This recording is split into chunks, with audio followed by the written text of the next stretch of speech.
వరుసపెట్టి జరుగుతున్నటువంటి పరిణామాలు ప్రపంచవ్యాప్తంగా ఇప్పుడు అంతరిక్షం గురించిన అవగాహన వచ్చింది. సోషల్ మీడియా వచ్చాక చర్చించుకున్నారు. ఒకసారి నా వీడియోలో కూడా చూస్తే కనుక ఏదైతే సునీత విలియమ్స్కి సంబంధించినటువంటి అంతరిక్షంలో జరుగుతున్నటువంటి పరిణామాలకు సంబంధించి చందు సాంబశివరావు గారు చెప్పినటువంటి ఇంటర్వ్యూ దాదాపుగా 10 లక్షల దగ్గరికి వెళ్తున్నటువంటి పరిస్థితి. అంటే ఆ స్థాయిలో ప్రజల్లో ఒక అవేర్నెస్ వచ్చింది. ఈ టైంలో ఇదంతా ఎందుకు ప్రస్తావిస్తున్నానంటే ఇప్పుడు అంతరిక్షంలో ఉన్నటువంటి గ్రహాలేంటి, శిలలేంటి, ఈ లెక్కలన్నీ కూడా ప్రజలకు అర్థమవుతున్నటువంటి రోజులు.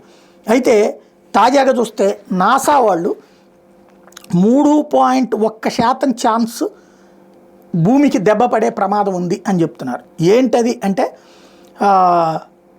ఆస్ట్రాయిడ్ ఒకప్పుడు ఏదైతే ఒక ఆస్ట్రాయిడ్ వచ్చి భూమిని బద్దలు కొట్టేస్తుంది, భారతదేశం మొక్కలైపోతుంది అంటూ పెద్ద రచ్చే నడిచింది. ఆ సందర్భంలో అందరూ తమ ఆస్తులు కూడా రాసి ఇచ్చేశారు, దానాలు చేసేసారు.